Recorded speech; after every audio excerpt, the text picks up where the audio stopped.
Hey, I'm Ryan Reynolds. Recently, I asked Mint Mobile's legal team if big wireless companies are allowed to raise prices due to inflation. They said yes. And then when I asked if raising prices technically violates those onerous two-year contracts, they said, "What the f*** are you talking about, you insane Hollywood ass?" So to recap, we're cutting the price of Mint Unlimited from $30 a month to just $15 a month. Give it a try at mintmobile.com/switch. $45 upfront payment equivalent to $15 per month. New customers on first 3-month plan only. Taxes and fees extra. Speed slower above 40 gigabytes. See details. Build a routine with Ollie that supports your wellness needs, like getting your daily vitamins and minerals with Ollie's multi-gummies, or keeping your mood upbeat with all the vitamin D in Hello Happy. Give your gut health some support with probiotics, and wake up feeling refreshed after taking Ollie Sleep. Do wellness on your terms. Find Ollie at a Walmart or Target near you, or at ollie.com. These statements have not been evaluated by the Food and Drug Administration. This product is not intended to diagnose, treat, cure, or prevent any disease. In 2023, director Celine Song and star Greta gave the world a quiet drama about the beauty of intertwining stories and fateful choices. In 2025, we take a cue from this movie's 12-year increments with our whiskey for the day. The film is Past Lives. The whiskey is Jack Daniel's 12-year Batch 1. And we'll review them both.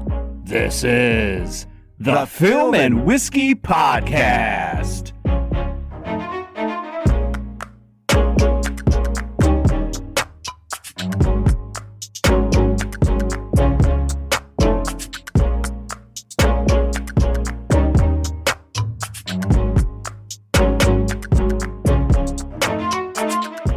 Welcome to the Film and Whiskey Podcast, where each week we review a classic movie and a glass of whiskey. I'm Bob Book. I'm Brad G. And this week we are looking at one of Bob Book's favorite movies of the last God knows how long, ever, of all time. It's 2023's Past Lives.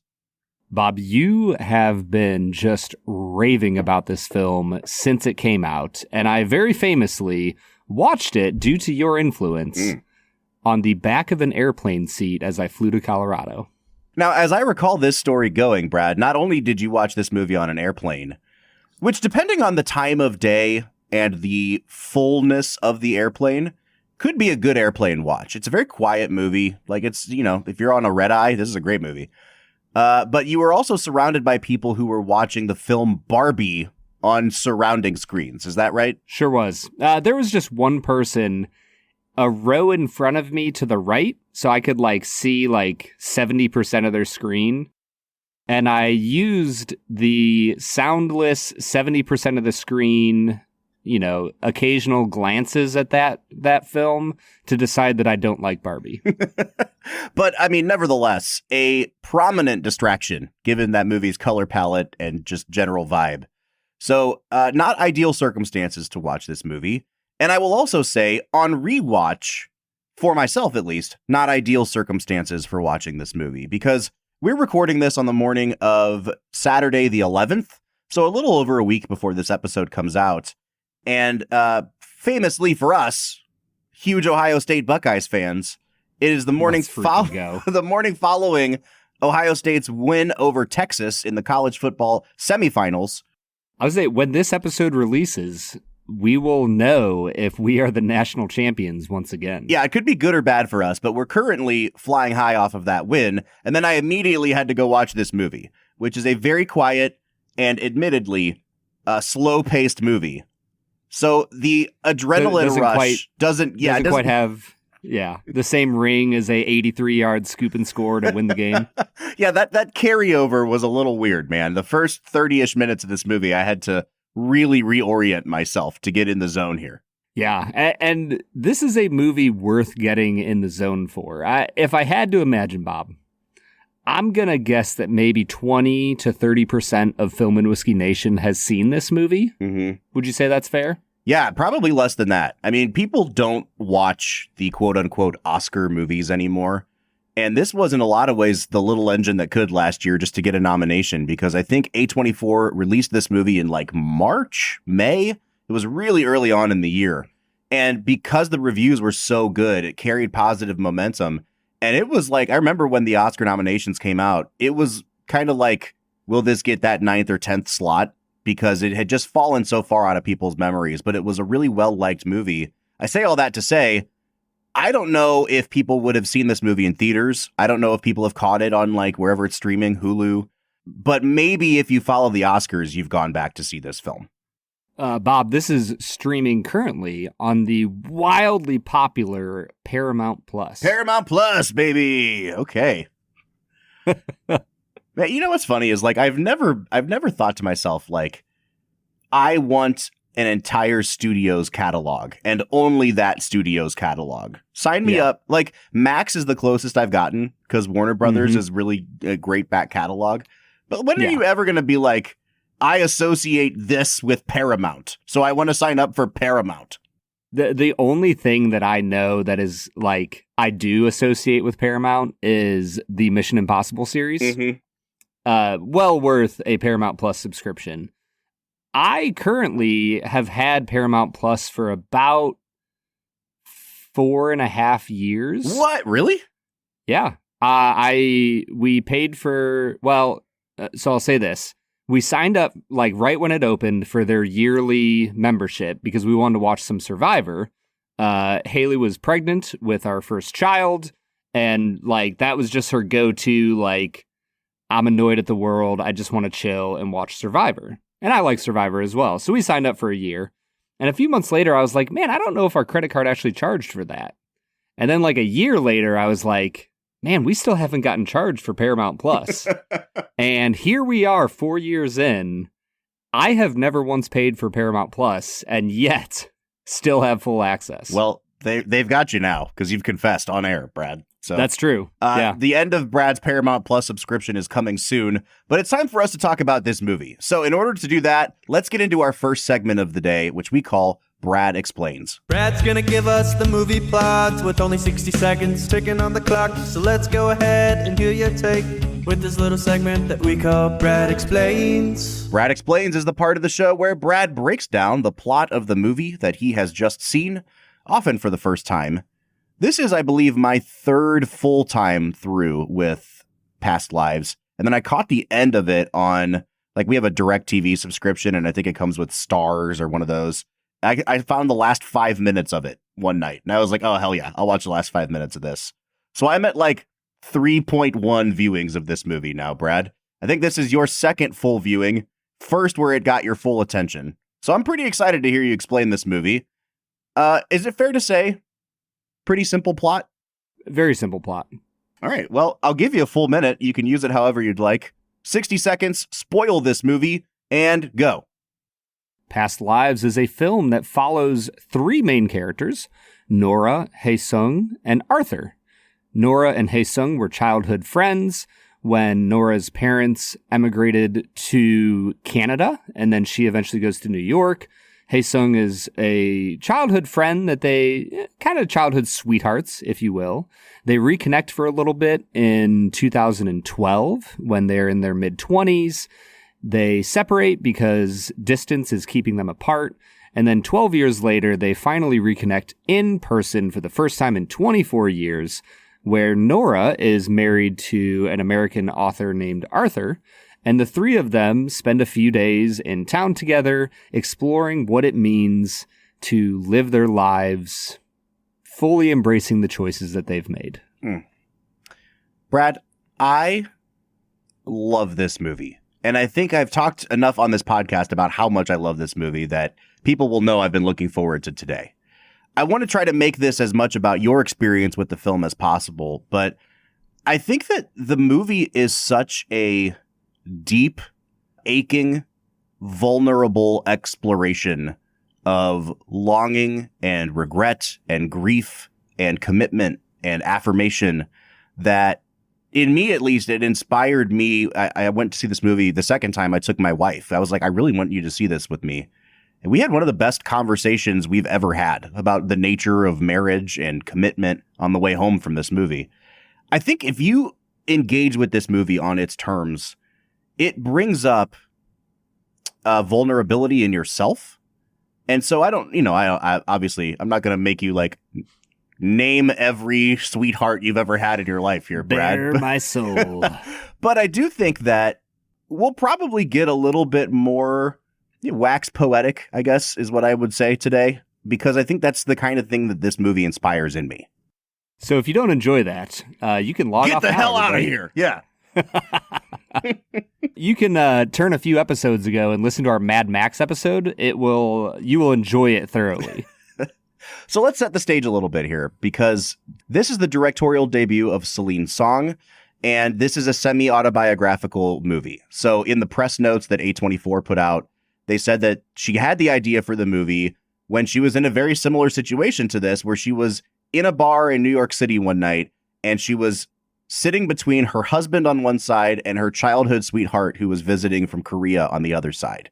And this idea for a movie in which, you know, you're crossing the boundary of different past versions of yourself and bridging that gap. And what would it look like if there was still love involved? And then, you know, like the contours of the movie started to come to her in that moment.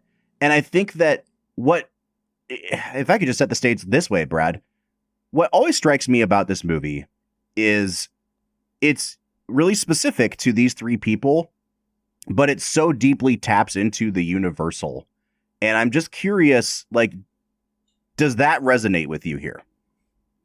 Yeah, I think that, my first question is, do you think that her childhood sweetheart gets residuals for this script? Because, like, he is the inspiration for the whole film. Maybe, you know what? Maybe let's get that out of the way first. So she's married to the screenwriter Justin Kuritzkis, I think his last name is. And it is very funny to look at the way that they both analyze their relationship through their work. So Celine Song comes out with this movie, and then it gets announced that Justin Kuritzkis is working with the director Luca Guadagnino this year, and they're making this movie called Challengers, which is a highly sexualized movie in which a domineering, manipulative, sexually, I guess domineering again, Zendaya, like, is Dominatrix Zendaya? Yeah, kind of. Is pulling strings with these two guys in her life that have been part of her life for years and years and years. So then people are like, well, is this his take on this exact same story? And then it gets announced that her next movie that's coming out, I think next year, it's a movie called Materialists. Here's the plot line that they've released so far. Set in New York City, the film follows the story of a matchmaker, her ex-boyfriend, and a wealthy businessman. So they are really plumbing the depths of their own Freudian psyche here, Brad. Yeah, I was going to say, man, whatever it takes, make that money. Make that money. Love triangles, man. People just enjoy love triangles. And I think that's like the fascinating thing about this film is it's not the love triangle that you think it is. Mm-mm. You know what I mean? Like the love triangle is Hae-sung and 12-year-old Nora and adult Nora trying to reclaim who she was as a child and experience that a little bit again, but also still be an adult who's married to Arthur. And the husband is like just honored to get a glimpse into who his wife was as a child in a very foreign world to him. It's like a really weird, almost like a time hopping love triangle. 100%. Yeah. And I think that I've already compared this movie on this podcast before to Brief Encounter, which is a movie from the 1940s that, you know, Brad had never heard of until I put it on the schedule, I think in our season 5, where we could just pick whatever we wanted. And I really leaned into that one. And it ended up being one of our favorite movies that we've ever watched on this podcast. And I think that Brief Encounter or Past Lives is a brief encounter for our times, Brad. It's a really mature exploration of the people we are, the people we have been, the fact that when people exit your lives, they don't necessarily exit your thoughts or your desires, that we never get a chance to reconcile with loss when it happens suddenly, and what that looks like when it resurfaces in our life. And I think that both of these are movies for grown-ups. Like, if you're going to go into this movie with this attitude of like, this is a movie in which a woman parades around her ex in front of her husband, then you are already looking at this movie through the wrong lens. It's a super sympathetic movie to everyone. And I think that because it is equally sympathetic and empathetic to its characters, it forces you as an audience member to put on your big boy pants and take it at its own terms, which is, what do mature people do when confronted with issues in their relationships? And that's the beauty of this movie. You know, there's an interview with director Celine Song where she talked about how so many dramas deal with adults acting like they're children and making immature decisions. And she wanted to explore, like, what do you do when adults still act like adults? They still lean into their responsibilities and who they've chosen to be, rather than like second guessing the decisions that they've made. And yet also just engage with their emotions on an honest level. Mm-hmm. And I like, it is easily the most mature movie I think I've seen I ever. Like, everybody is honest about where they're at, honest about what's going through their heart at the time, and yet still like makes good decisions. They're honoring to one another. Dude, when Hae Sung looks at Nora and says, "I didn't think it would hurt so much to like your husband." Mm-hmm. Like, what a great freaking line, dude. I think that if you're gonna knock this movie, you could say that this is like a millennial's wet dream of what, liberal ideas of like consent and openness and all. Like, it's a very like, do people really act like this in real life? And yet I think because it kind of makes you accept it on those terms, I never once thought that the movie was cloying or pandering or talking down to anybody. It didn't seem preachy. It was just, these are people who have really clear, open communication with each other, and this is how they would respond in a situation like this. And what it ultimately leads to is a movie that more than any other I can remember in the last, 10, 15 years is incredibly respectful of what a marriage is about. I think if this was the more Hollywoodized version of this movie, it's a story about her sleeping with him and then trying to figure out, do I want to stay with my husband? And there's even a great scene in the middle of the movie, which we'll talk about at some point, where the two, Nora and Arthur are talking about what a great story this would make. And so they're contextualizing it there. But this movie doesn't go that route. That's the easy way out. That's the like salacious story. This is the story that asks like, hey, we're adults and we know that we're not going to kiss each other. We're not going to sleep with each other.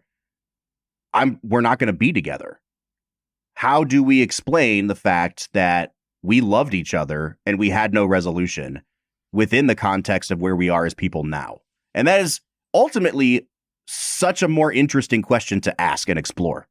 Because it allows for the depth of the human experience to be explored more intensely and more honestly. Mm-hmm. Like, at the end of the day, everybody loves a good drama, like, rag, right? Where it's like, here's the terrible things that these people do. Yep. And even like, you look at something like the Philadelphia Story, and it's all about this socialite who finds true love in leaving her spouse at the altar, right? Mm-hmm. Like, it's like you said, it's salacious and people love that. And I'm not saying it's bad to enjoy things like that, but it's nice to have a movie that explores it with emotionally, like, at the very least, they're like B- mature. They're not like perfect. They're not like the most emotionally mature people ever to live, but man, they feel real. Mm-hmm. And for me, my favorite scene of the film is when Arthur and Nora are sitting in bed talking to each other.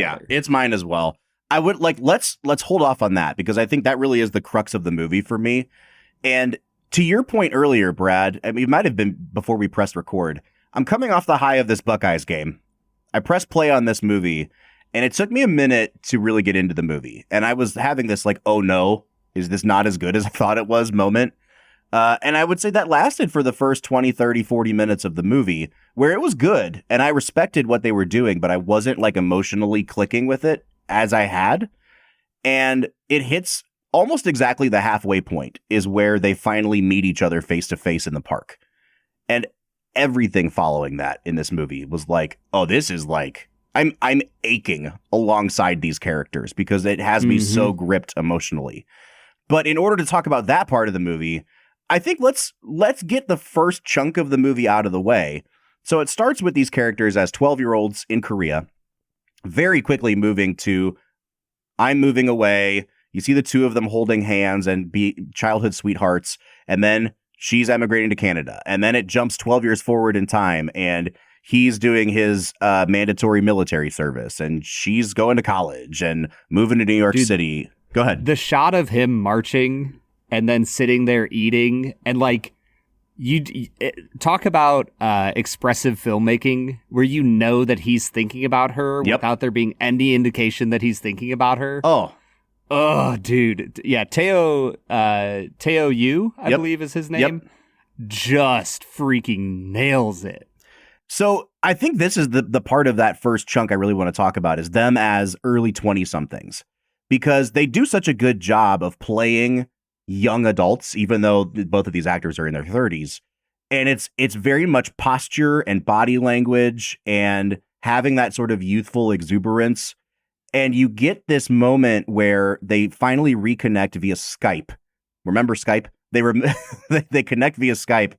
And at one point she mentions Eternal Sunshine, and they kind of have this Eternal Sunshine-like montage that lasts 10 minutes in the movie of their relationship unfolding. All the conversations they have, them deepening their bond with each other, them missing calls from each other. And you can kind of see the rhythm get thrown off and how it ultimately ends with them because their lives are going in different directions and she has to cut it off. I'm wondering, Brad, of that whole first section, childhood and young adulthood, what worked best for you and what didn't work for you? Oh, dude, I'm about to bring up the greatest movie of all time. Do you remember our discussion about how perfectly Elizabethtown captures the like boyfriend-girlfriend late-night cell phone conversation of 2006? 100%. Dude, and I know that part of this is my experience. But when I was in college, I dated a girl who studied abroad in Italy for, 4 months. And we would Skype. Like that, those sounds, the beeping sounds that Skype made when it started and ended and lost connection and all the things. I was like in my feels just hearing those sounds. And I like this time through, I was like, man, they're not really capturing the shoddy connection of the early 2010s. And then they had a montage of like 9 missed calls in a row where her going, oh, hey son, are you there?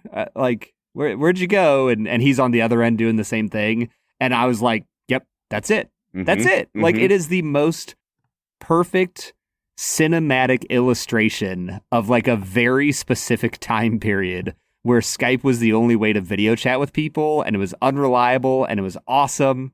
And like, I still vividly remember the first time I used Skype. I was like talking to an old friend from summer camp that I hadn't seen in like 3 years.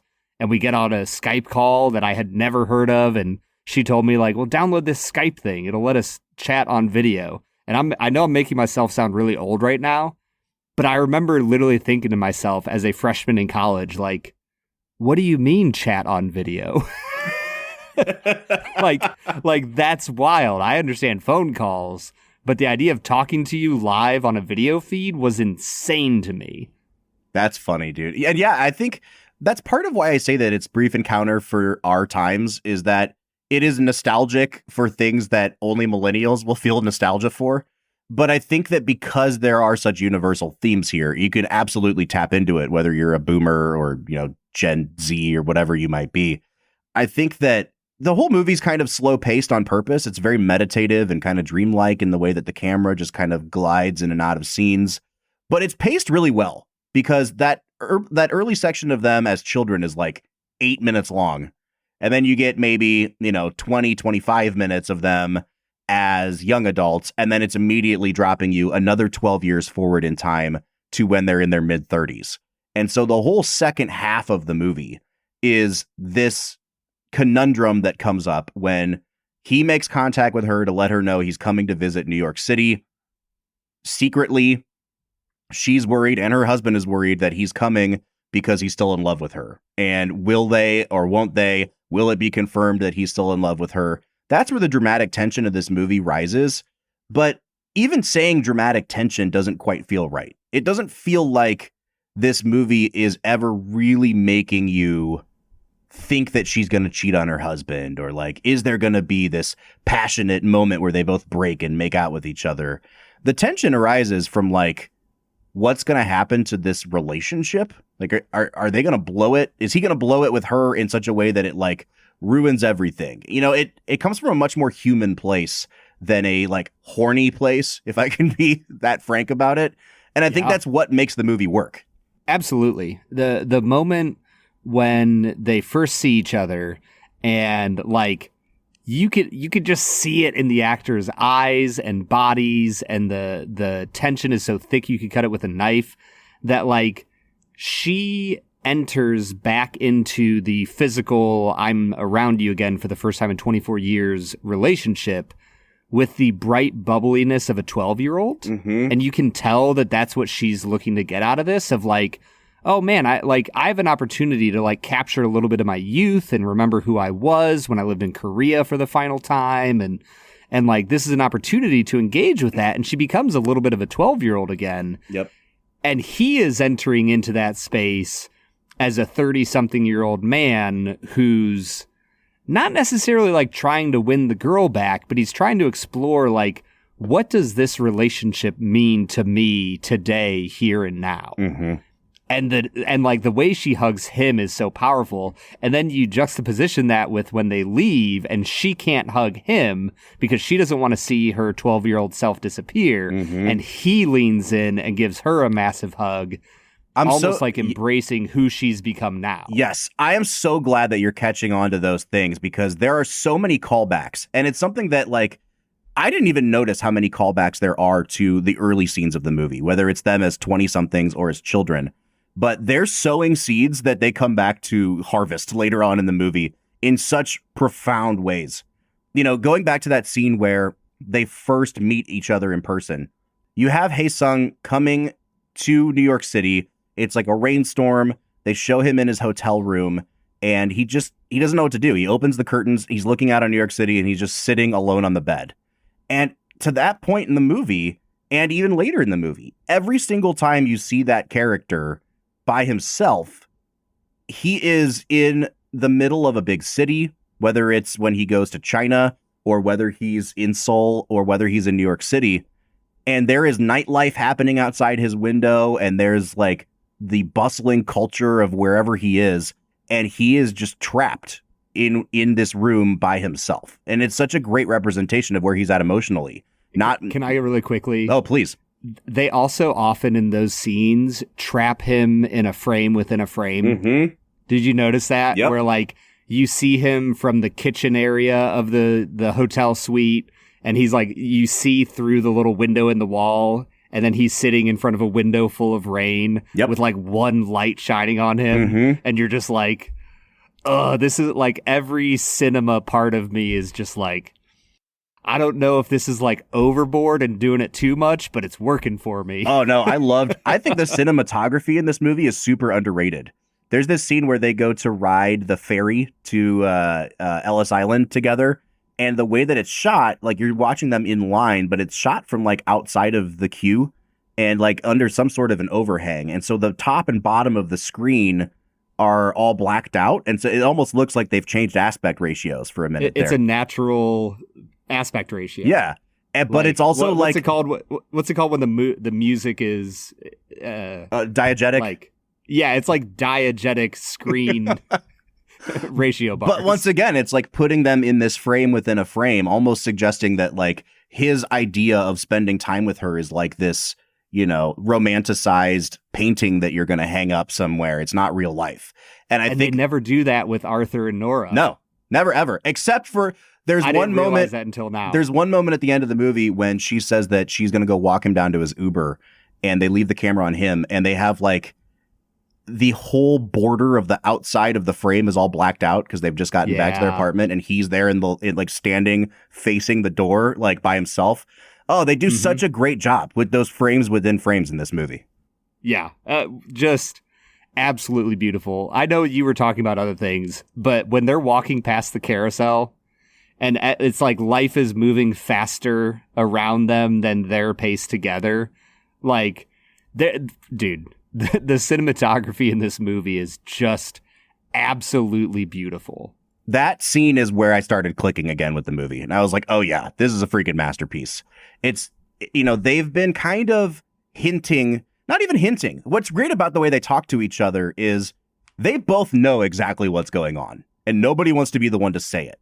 And it's not because they think they're crossing lines. It's because they're both terrified of what it means if they confess that, not that they have feelings for each other even, but just like, I missed you. I don't know where this puts us. There is no closure here. And so they get in front of this carousel and they're just sitting. And for a while, they're sitting absolutely still as the carousel spins behind them. And Brad, that's where the dialogue in this movie for me took off. And I wrote down, when you get to the back half of this movie, it reminds me a lot of E.T., one of my favorite movies, where like every moment is kind of surface level, but also metaphorical. Like there's a double meaning to everything at the end of that movie. And I think every single line in this movie, almost from that point to the end, has some sort of a double meaning. Like she's asking him, why did you come here? He's kind of confessing to her, but not really. There's no I love you that comes out of his mouth. And then you hear her just kind of look at him. She leans in a little bit. She says, we were babies then. We're not babies anymore. And you can tell from the way she's saying it that like, she looks legitimately concerned. It's the first time that she's let that sort of smiling, reassuring posture go. And she's leaning into him and she's like, you can see with her eyes, she's like pleading with him, but you don't know what she's pleading for. It's this portrayal of, I need to hear you say it. And at the same time, please God, don't say it because I don't know where that will put us and I don't know where that will put me. And there's so much unspoken. And I just think it's a masterclass in posture and body language and nonverbal acting there. Well, and it speaks, the reason you talked earlier about this feeling like a universal movie that anybody can like access emotionally. And I think the reason is, there's all sorts of research into the brain. And one guy, Dan Siegel, writes about how there are 9 domains of the brain, like 9 places that it works within our lives. And one of the domains is in storytelling, that like humans are naturally storytelling creatures. We are trying to make meaning of our lives. And I think that's the reason this movie is so universal, is that you're watching these two people dance around the social standards of Nora is married, he is not, their childhood sweethearts, and yet he doesn't want to be a homewrecker, but he's trying to seek validation for what his story was with her. Mm-hmm. And she is trying to seek validation for what her story was with him, even though they're in vastly different places now. And I think that is why this movie is so beautiful, is that it honors the reality that we are storytelling creatures and our stories don't die the moment we move on from the present moment. 100%. Like, they live on in our imagination. They live on in our memory.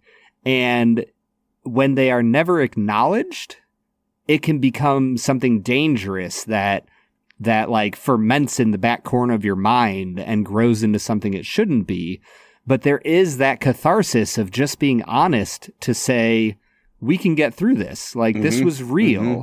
And the cool thing is that moment of catharsis doesn't truly come until after Hae-sung meets Arthur. And like, once they've met, once they've spent a little time together and he's like, oh crap, I actually like really like this husband. I think he's really good for Nora. Mm-hmm. That's when he's finally able to say, yeah, our relationship meant so much to me. And she is able to say it back to him. And there's something about honoring the present that allows them to go back and validate the past. Yeah, I think what I love about the movie is that there's a sense of inevitability. Like, everyone knows this is not going to end with her running away with him. And she says that out loud at one point, you know? And so there's no dramatic tension in that regard, But because you care so much about these characters, all three of them, and their emotional fragility, I think that's where it comes, is that you access that sort of longing and yearning. You access the grief. You access the loss. It all comes flooding back. And Brad, before we go to break, I think that I do want to talk really briefly about Greta Lee in this role as Nora. I think all three of these main actors should have been nominated for Oscars, and I'm pissed off that not one of them did. But her character, I think, is really difficult to play because, it's written from Celine Song's perspective, at least somewhat. And I think that in the wrong hands, an actress could make this character seem like really evil, kind of bitchy. You know what I mean? And the fact that they're able to avoid any of that, but it's such a tough character to play because if she seems overly flirty with Hae-sung, then we as an audience will turn on her. Like, you are abandoning your husband, you're leading this guy on. But if she seems overly aloof in the way that she treats him, then we'll think she's being too cold to him. And, we won't be on her side then, too. So because Hae-sung is so likable. Oh, yeah. And also so obviously like, I am in love with you. Please don't hurt me in my puppy dog eyes. Like, I don't know if I could entirely say that the way he behaves all the time is super appropriate. Like, it's not disrespectful. He's always respectful. But like from the moment they meet each other, he's like, "Hey, you wanna be with me now?" Huh? You know what I mean? Yeah. You want to choose me? And so in every situation, she actually has to be the most knowing person, and you can see her processing other people's emotions in real time. And like, she instantly recognizes he's still in love with me. How do I make him feel comfortable? How do I reassure him, but also keep proper boundaries without coming across as manipulative or bitchy?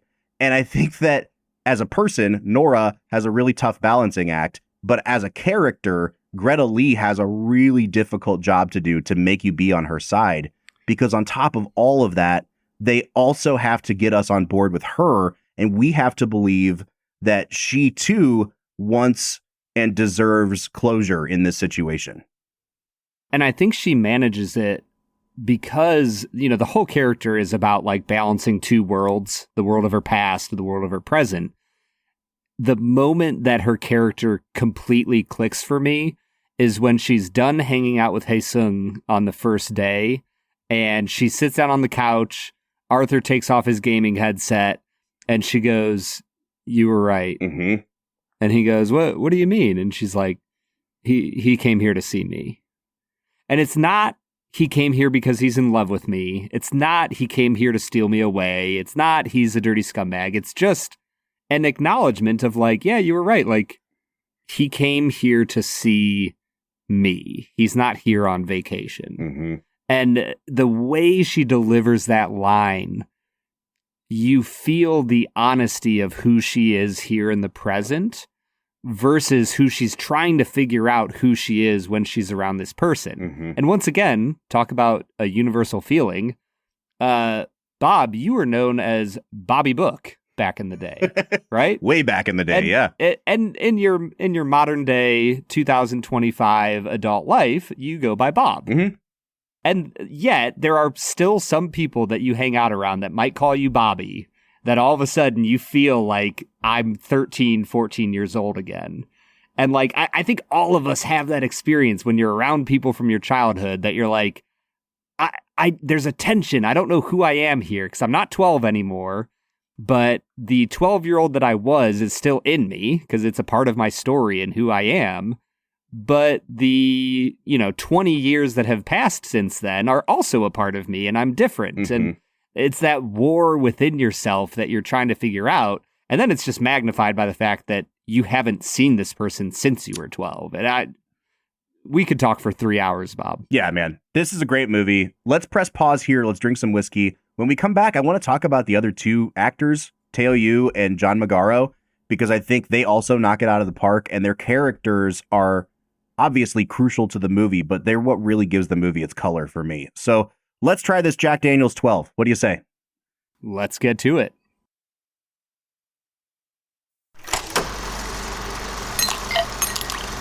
All right, so today we are checking out Jack Daniel's 12-year Batch 1.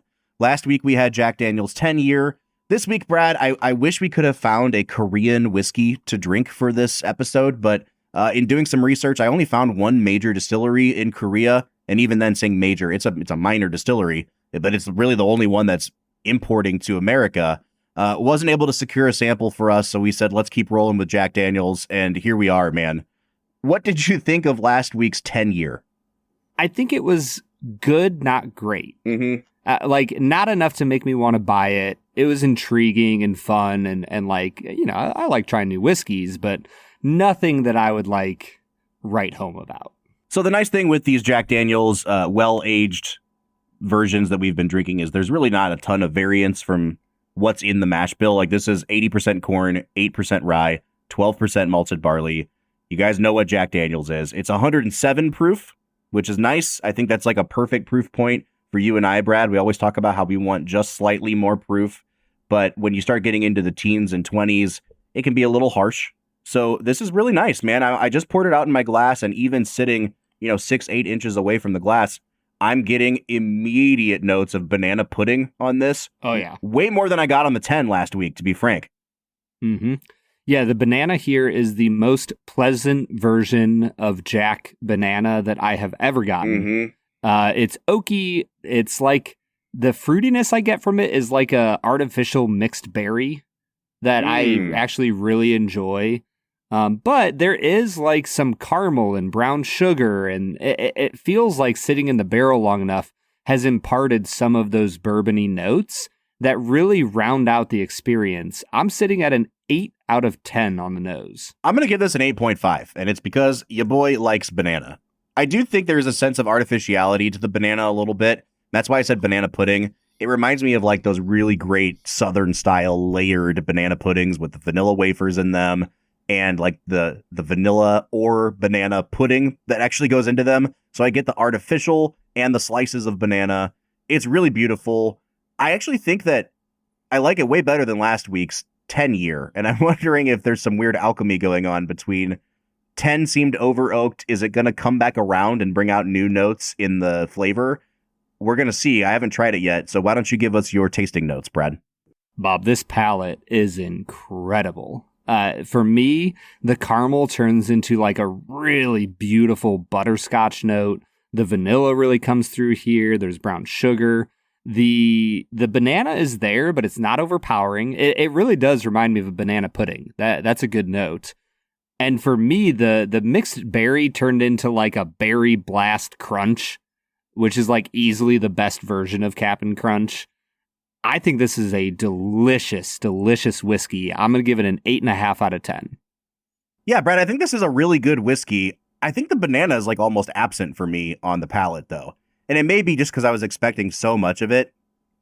But we always talk about that banana note on Jack, and it's always more present on the nose than it is on the palate. And I'm just waiting for the one that is going to be a banana bomb for me. It hasn't happened yet. This is super oaky. There's a lot of oak. There's a lot of like tobacco and leather notes, like really earthy kind of notes going on here.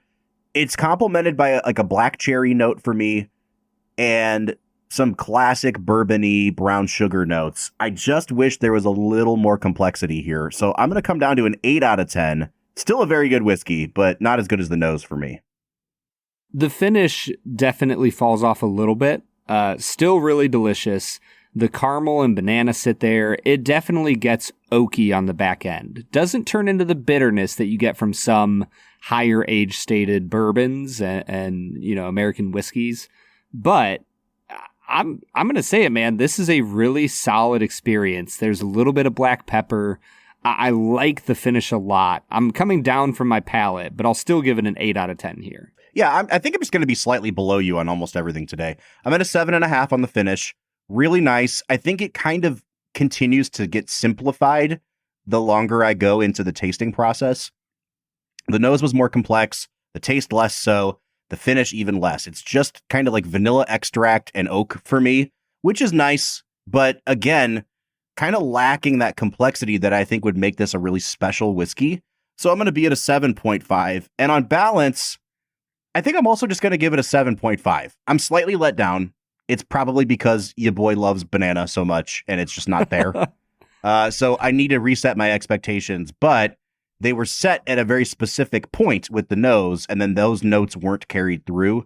So I'm at a 7.5 here. I'm actually at a 9 out of 10, Bob. Wow. I think that each individual part isn't perfect, but it works together to make something that is a really cohesive, delicious experience.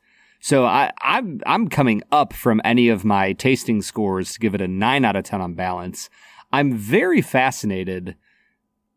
As far as value goes, this is MSRP, a $95 bottle of whiskey. Mm-hmm. So not quite triple digits, but still something you are going to drop a very pretty penny on. Where are you at on value? This is hard because I think just given that it's 12 years age stated, $90 is not asking a ton for this. The market on this is fair. I would need to try more than just this one batch to determine if some of them will be more complex. Because when you're approaching $100, I want something that is like, I'm putting on my smoking jacket and smoking my pipe next to my fire. Like, I want a good, sturdy, complex sipping whiskey. And this one hasn't hit that for me. Good whiskey. Would I spend $90 on it? Probably not. I'm going to give it a 7 out of 10, Brad. I'm at a 7.5. I think this is good value. 7.5 for me on value is the point where I have to think a whiskey is well worth the price tag to give it a 7.5 or higher. I think that this is priced properly as well as being worth the money you're spending. So I'm at a 7.5, Bob. I'm coming out to a relatively high 41 out of 50. Oh, wow. Okay, yeah, I'm at a 38.5 out of 50. So that takes us to a 39.75 out of 50 on average, just below that 40 mark. So this is a soft recommend, just judging on the score, but it hasn't quite hit that, like, this is a no-brainer recommendation that a 40 would indicate. I do think it's worth picking up. I'm just slightly let down, and I think it could be a little bit better.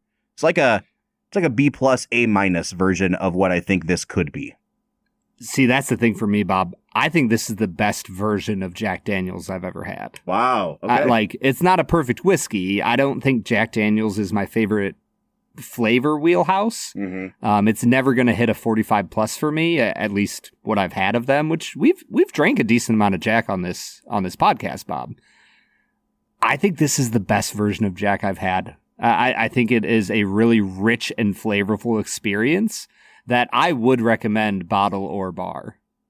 I love it, man. Yeah, usually you're not preaching the gospel of Jack Daniel, so this is a big deal. Yeah, good job, Jack Daniels. You did it. Also, I went to sample this, and my 4-year-old Sadie asked me what I was drinking, and I was like, "Oh, it's Jack Daniels 12 year," and she goes, "Oh, is Jack Daniels friends with Daniel Tiger?" And you said, yes, he is. I was like, yeah, honey, I think they're cousins. Jack Daniel Tiger. You've got it from us here first, folks. Brad, let's jump back into talking about past lives. What do you say? Let's get to it. All right, everybody. That was Jack Daniels 12-year batch number 1, a whiskey that answered a vitally important question for us, Bob. And do you know what that question is? I don't. What's the question? How much does Bob love bananas? Oh, so much, Brad. He just loves him a good banana. Listen, we're talking about Freudian stuff today. I'm going to ask that you guys don't read into that too much. You know what you should read into? Is it two facts and a falsehood? The fact that Bob is overcompensating in 2 facts and a falsehood. Brad is gonna try to stump you, Bob, to alright and what is wrong. 2 facts and a falsehood. 2 facts and a falsehood is the part of the show where Brad presents me with 3 items as fact about the making of this movie, one of which is a complete lie. Brad, I am doing pretty darn well. What am I sitting at now? Like 10 and 4, maybe? Yeah, you've been killing it, man. This is your season. You are like the Cleveland Cavaliers of 2 facts and a falsehood. Oh no, I lost last week. I'm 9 and 5 right now. You lost last week? I lost last week on The Big Short. I'm pretty sure you won last week, Bob. Well, good. Then I'm going to change this L to a W. We're just going to say I won. Yeah, because you picked out the Easter egg of the Monopoly pieces. Oh, yeah. Falsehood. All right, cool. So I'm 10 and 4. You got it, man. Let's freaking go. I don't know a lot about the making of this movie, except for like what has been widely reported about Celine Song and her weird marriage. So you might get me today, Brad. The IMDb fact list for this movie, normally there's like, for big budget movies like Endgame, there was literally like 200. Mm-hmm. Most movies have anywhere from like 30 to 70 facts written on their IMDb trivia page. This one had like 8. See, what you should have done is written 2 falsehoods and had me pick out the one that's true. Oh, in that sort of scenario. You know what I should start doing? I should start writing the trivia things on the IMDb page, because then I can say that they are true based on our standards. Just start submitting falsehoods. I love it. All right, man, hit me with your 2 facts and a falsehood. Fact number 1. In preparation for the film, director and writer Celine Song took Greta Lee, Teo Yu, and John Magaro to a house similar to the artist-in-residence home in the movie and conducted a past lives workshop for each actor to explore the hypothetical past lives that each of their characters may have had. Fact number 2, to enhance the emotional authenticity of the reunion scenes, director and writer Celine Song revealed in a New York Times profile of Greta Lee that she deliberately kept Lee and Teo Yu apart during production, mirroring the prolonged separation their characters experience in the film. Fact number 3, the Skype scenes between Nora and Hae Sung were filmed at the same time in 2 different sets, connected by a cable with built-in throttle on the connection, meaning that the delay could be adjusted or paused to get authentic reactions from the actors. All right, Brad, I think number 3 sounds the most plausible to me. You may have made that up, but it just sounds... It's a good fact. 1 and 2 are striking me as potential falsehoods here. And number 1 strikes me as a potential falsehood because I'm wondering how pretentious the filmmakers of this movie are. If you're a pretentious artist, that is absolutely something you would do. If you're a non-pretentious artist, then that's a falsehood. I mean, consider how we started the episode, Bob, when you talked about challengers. Yeah. Number 2, like physically distancing the actors, like, yeah, maybe you could do that. I don't know how effective that would be. So I think it's one of those 2. My gut says number 1 is the falsehood, and I think that for the sake of time here, I'm just going to go with 1 as the falsehood, Brad. Bob, you should listen to your gut more often. It has not steered you wrong this season. You are just like a true cavalanche of correct answers this season.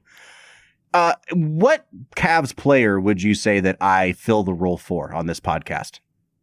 Tristan Thompson. Oh, fuck you, man. Married to a Kardashian, divorced from a Kardashian. Little past your prime, but still just, a great guy to be around. All right, whatever, man. Let's get back into talking about past lives, Brad. And we left off by saying that we're going to revisit Teo Yu and John Magaro. John Magaro, we just talked about last week on The Big Short. Here he is again, Akron, Ohio native, my guy, John Magaro. I'm so excited to be talking about him. Can I just say, like, out of all the actors to never have had in 9.5 seasons of this podcast, and then he's on 2 weeks in a row? Freaking killing it. Yeah, listen, this dude is going to be nominated for an Oscar within the next 5 years. Like, mark it down, book it. How much do you want to bet on that? $50. I will short you that bet. Put it in a CDO squared. Yeah, I love it. That's right. Because I'm jacked to the tits. So the key piece of this movie for me, the key scene, is one that you mentioned, and it's the one where the 2 of them are in bed together, Greta Lee and John Magaro. And it's his perspective on this whole thing. And it's not just that it's the best written and potentially the best acted scene in the whole movie. It's that it is the most narratively necessary scene in the movie, because without that, he has a nothing character. He is literally just a guy that's getting cucked by his wife. And I think the fact that they give him so much deep, vulnerable fear in that moment is what makes this movie have deeper meaning. Because without it, it's just the story of these two people. And he's a bystander. And with that scene, it's a movie about three people with an equal amount of emphasis and empathy on all of them. And what it captures so beautifully, and, you know, this isn't something I've experienced, so I can't speak fully into it, but I would imagine that for any marriage or, like, you know, partnership of two people who specifically spoke different languages from one another growing up, that lived in different countries from one another growing up, I have to imagine that, like, what he says about her speaking in Korean in her dreams, it's gotta be true, where there's a part of you that always wonders, like, am I missing a part of you? Do I have full access to your soul? And it's a question that he's probably been pondering since the moment he met her and was attracted to her. It's a question that is like, am I enough? Like, am I enough for this woman who I deeply love and respect and want to make her better? Like, am I keeping her from something, from a true part of herself?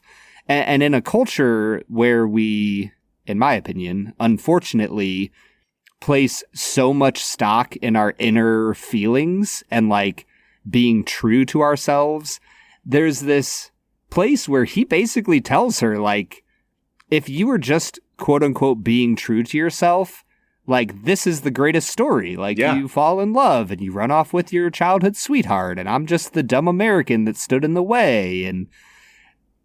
And she just lovingly, gently is honest with him and says, yeah, there was something there. Like, she's not trying to gaslight him. No. And yet reassures him, but what we have is real too. And we can't live in a fantasy world. We have to live in the world of the choices we've made. And it's just one of the best scripted scenes of any movie I've ever seen, as if the goal is to represent the honest human experience. Well, and I talked earlier about how I think so many lines in that back half of the movie have multiple meanings. And so he's going on and on about, like, how frightened he is. And to his credit, he's the only character in the movie to that point that has, like, completely verbalized out loud what he's thinking. Everything else has been nonverbal or communicated through body language. And the fact that he says, like, I'm really afraid in this moment. And the story that you guys are writing is a really good story. And in that story, I am not the hero. And that concerns me. And the way she shuts him down is by being the realist in that moment. At first, she just says, that's not how life works. And then he pushes back and says, like, yeah, but what if you met somebody else at that artist's residency? What if you were living with him? And then all she says is, this is my life and I'm living it with you. And on the surface level, it just seems like almost a cold thing to say. But the way she says it, like, I wrote down 5 or 6 different meanings, Brad. Like, she's shutting him down. She's reassuring him. She's shutting herself down from fantasizing about something else. She's mourning the sacrifices and the compromises that she had to make to be in this moment by just telling herself, this is who I am. And she's reaffirming her own commitment to him, all in one line. It's an incredible moment of acting and writing, and not overwriting. That's the great part of this movie, is, like, there is so much between the lines, both spoken and unspoken, in this movie, that it doesn't pander to you as an audience member. You have to fill in those blanks. Absolutely. I could go on.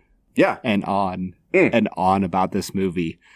I'm curious, is there anything about this movie that you're like, I can't get out of this episode without making sure Film and Whiskey Nation understands this about the movie? Because at the end of the day, I feel like we are making a pitch for more people to see this movie, which I think we're doing successfully. You'll have to let us know. Jump on our Discord, jump on our socials. Let us know if you have watched the movie because of this episode. But Bob, give your pitch. beyond everything we've already said, like, what's something about this film that just makes it so daggone special to you? I think it's the avenues that it opened up for honest conversation in real life for me.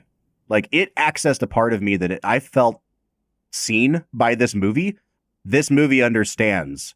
And you and I come from a background where you grew up this way. I came to it in high school of evangelical Christianity. And dating culture in evangelical Christianity is real messed up because, at the very least, it was from like 98 through like 2015. Correct. Our experience of it was like, dating is not so much you figuring out who you are, what you want in a partner. It was like identifying your spouse and then immediately committing to that person, and you are locked in for life. And that is just that's why it didn't ever work when you were dating in the evangelical world. But it's also why so many evangelicals, I think, have horrible foundations in their marriage, Brad. And like, this movie sparked a conversation between me and my wife where for the first time we kind of felt permission to talk about the fact that, like, yes, like we both know we had other relationships in life, but we never really talk about the fact that there was real love there, or that sometimes you miss seeing people that you had to cut out of your life because that's who you are as a person now. And it is okay to admit that sometimes you miss a person, or to say, like, yes, there have been times where after we've gotten in an argument, I've sat down and wondered, like, how could my life be different in this moment? Like, that is a human emotion. It doesn't make you a bad person to experience that thought. And in fact, it is significantly healthier to talk about those things than to push them to the side and ignore them. And I think for people of a certain culture, like you and I, Brad, this movie was not just a wake-up call, but a really necessary text for me to see. Yeah, at the end of the day, the human experience is inherently an emotional one. Mm-hmm. And our emotions are like messengers from the front line of a war. Like, they come to us to let us know this is what's happening in your world. This is how your story interacts with it. This is how your body is responding to the things happening around you, the people who are talking to you, the relationships that you've had.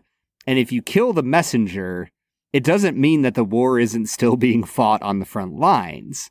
And so the ability to honestly express our emotions in a place that is safe and where you can be seen and secure in who you are in that moment and soothed and like cared for is so evidently powerful in the human experience. Yeah. And this movie captures that. And I think it captures it throughout the whole film, but most perfectly in the final 3 minutes of the movie. Like, Nora and Hae-sung walk off to his Uber.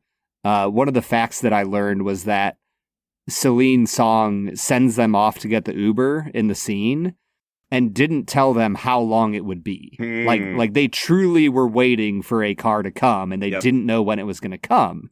And so they're sitting there waiting. The car finally arrives. He initiates the hug with her because he has found validation throughout the film, and she is the one who's struggling now. Mm-hmm. And she hugs him, and they talk about Inyan, which we didn't even touch on this, but it's essentially the idea that in all of our past lives, in a karmic Buddhist sense, like, people who get married are ones whose past lives have touched at least 8,000 times.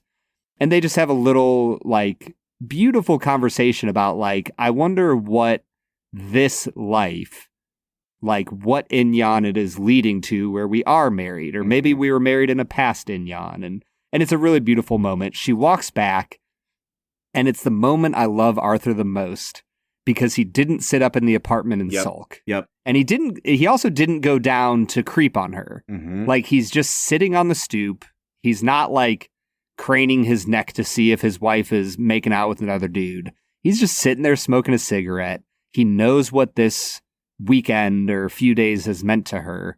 And as she weeps, he gets to experience her as the crybaby 12-year-old who is feeling her feelings, and he just loves her. Dude, I have seen this movie 3 full times now, and I did not make that connection until this time because they do it so subtly.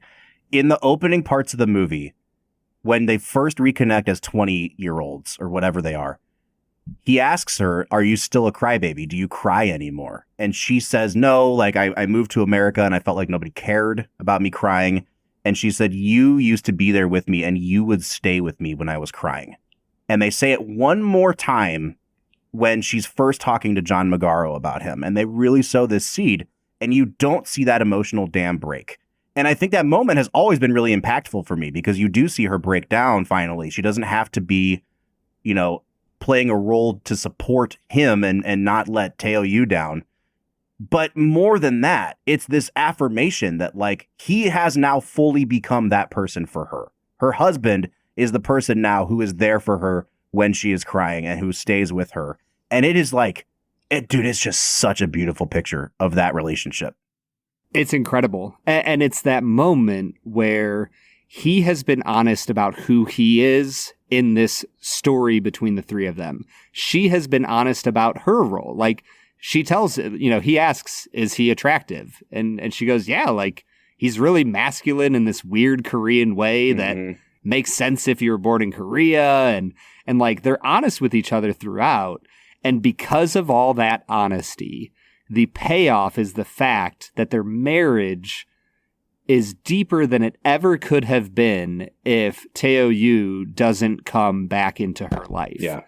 And, I said it earlier, Arthur gets to experience a fuller, more integrated version of his wife, that her story now includes 12-year-old crybaby Nora, instead of just being adult Nora that he's known for the last 12 years. All right, man. We have really gone on with this movie. It's freaking phenomenal. It's time for us to get to our last segment of the day, which we call Let's Make It a Double. We're near the end of the episode, so thanks for listening to the Film and Whiskey Show. Let's pair another film with this one, even if it's a struggle. It's our final segment of the day, now let's make it a double. Let's Make It a Double is the part of the show where we pick a movie to pair up with this one to make the perfect double feature. Brad, there's a million movies I could pair this with. I've talked about Brief Encounter. I've talked about E.T. I'd like to hear from you first. What's your pair with Past Lives? Oh, this is such a tough one. I'm kind of in between two movies. I want to pick one because I like it more. I think the other one's tone and pacing fits this movie better. I think I'm going to pair it with the movie I like less, but I'm going to pair it with Lost in Translation. Oh, interesting. I think there's a place where you get the characters of Lost in Translation asking very similar questions, and they answer it in very different ways, right? Like that film involves an affair, and this one does not. But I think both of them are paced in similar ways. They ask similar questions. They both have quietly funny moments throughout the film. And I think it would make for a really interesting evening to watch Lost in Translation and Past Lives. So what was your other movie, the one you like more?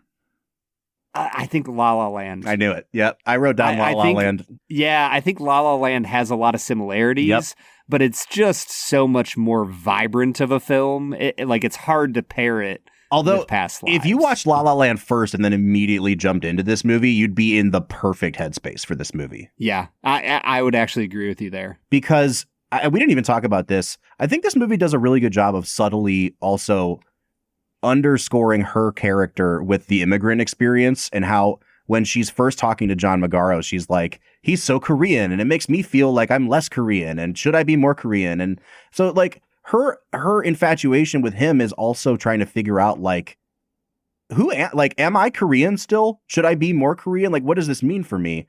I've given up on a lot of hopes and dreams to be where I am here, or I've pursued a dream and given up on a past life. And that's like literally the plot of La La Land. So yeah, I think that would be a great pairing, Brad. I think I'm going to go ahead and pair it with a movie that is even more tonally wild than La La Land would be. but it's because Whiplash. of not too far off. It's a movie called Everything Everywhere All at Once. Really? And it's a movie that I don't like as much as this movie, and I think that I'll underscore that when we get to it in a few weeks here. There's this line that John Magaro says to her when they're sitting in bed, and he has two great lines. One of them is my favorite line in the movie, where he tells her, "You dream in a language I can't understand," which what a great line, dude. Oh my gosh. But he tells her, "You make my life so much bigger, and I just wonder if I do the same thing for you." And that moment hit me. There's this moment in Everything Everywhere All at Once where Ke Huy Quan's character says, like, you know, even though I know that you're going to break my heart again, I just want you to know that in another life, I would have really liked just doing taxes and laundry with you. And it's, and they're in the rain behind the opera house. It is unbelievable. Dude. And I think that those like supportive husband characters helping their like Asian wives go through an emotional journey is like, that's the connective tissue here. It's a wild pairing, but I'm going to pair it with Everything Everywhere All at Once. Just based on that scene, I'm with you, man. Yeah. We'll talk about Everything Everywhere All at Once in a few weeks. I freaking love that movie. I've seen it since I saw it in theaters, and I definitely came down a little bit. Yep. But man, it's moments like that that make me understand why that film did so well at the Oscars. Let's Make It a Double was brought to you by Blackwood Distilling Company. No matter what movie you choose to pair this with, you can always make it a double with Blackwood Distilling Co. Blackwood will expand your horizons, Bob. It'll never hold you back. We need to get Zach Johnston back on here. He seems like a guy that would like Past Lives. He really does seem like a guy that would like Past Lives. Although, based on your history of like predicting movies I would like, who knows, man? He might be a true hater. He'll come in here and like knowing his journeys over the years, he'll be like, I lived in Korea for 8 years. This movie does not accurately represent the Korean experience, you know? Yeah. Oh. And then he'll like start speaking in Korean. Like, yeah, sure, Zach. Zach, come back on, man. We miss you. Brad, it's time for us to give final scores. This is a 10 out of 10. This is like every time I see it, I think I'm going to go down a little bit on this movie. And I put it number 1 over Oppenheimer last year and over The Holdovers. And I watched both of those movies again in the last, 4 months. And I was like, oh man, Past Lives has a lot to live up to. This is one of the best movies of the 21st century. It is an all-timer for me. And it is 10 plus out of 10. So this movie is like from opening to credits rolling. It's an hour and 39 minutes. So first off, I'll call it because it is in that hour. It's like an hour and 39 and like 42 seconds, but I'm still going to call it a 90-minute film. So perfect amount of time. Secondly, the first like 45 minutes of this movie to an hour, it's around the hour mark that things really shift for me, is like a 9, maybe 9.5 out of 10. But the last 40 or so minutes of this movie are so perfect. And everything that you said, Bob, about the seeds that have been sown, they all are harvested in the most beautiful, perfect, meaningful ways. I'm with you, man. This movie is a 10 out of 10. Yes! Oh, I'm so happy. Do you know how hard it is for both of us to hit on a 10 out of 10, Brad? We might disagree on E.T., we might disagree on the assassination of Jesse James by the coward Robert Ford, but Brief Encounter and Past Lives, baby. Folks, I cannot recommend this movie highly enough. It is one of only 3 movies so far this season that have received a perfect 10 out of 10. And it's joining Oppenheimer and Whiplash in that club. And I will say, I'm glad it is, because those are 2 very like bro-y, manly movies. And this is not necessarily a feminine movie, but it is a very different kind of movie. And I think you need that represented here as well, Brad. Absolutely. Go watch Past Lives. This movie is absolutely incredible. And like you said, Bob, it's incredible because it speaks to the human soul at a really meaningful level. All right, so it's definitely a modern classic, it sounds like, from both of us. Brad, I think that's it for today. We want to know what you guys think of Past Lives. Will you go watch it as a result of us talking about it for so long? You can let us know Waxing poetically. Yes. You can let us know on all of our social medias, Facebook, Twitter, Instagram, TikTok, or YouTube at Film Whiskey. Or you can join the conversation on our Discord server. You can find a link to it at the end of every single one of our show notes. Next week, we're taking kind of a hard turn from a movie about, confronting your past through non-violent means to confronting your past with extremely violent means. We're watching the modern-day boxing classic Creed. So join us for that one next week. But until then, I'm Bob Book. I'm Brad G. And we'll see you next time.